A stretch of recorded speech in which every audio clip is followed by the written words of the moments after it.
Hoy, mag-usap nga tayo. Bakit parang galit na galit ka? Tsaka ano bang pag-uusapan natin? May binuntis ka daw na babae? Bakit? Ikaw ba ang nanay ng babae?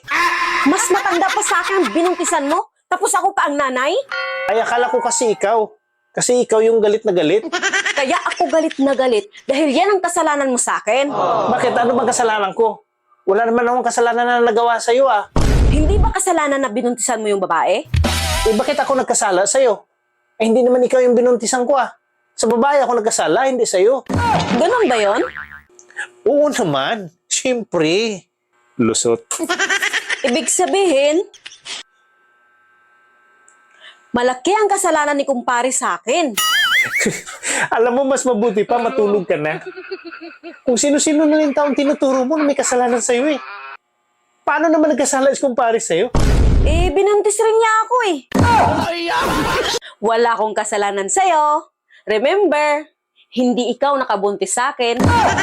Siguro nagustuhan mo rin yung ginawa sa'yo kasi nabuntis ka eh. Hinding-hindi ko gusto ang ginawa ni kumpare sa akin. Maniwala ka. Kung hindi mo talaga gusto, bakit ka nabuntis? Eh, 7 beses niya kasi inulit-ulit eh. Hindi gusto tapos 7 beses.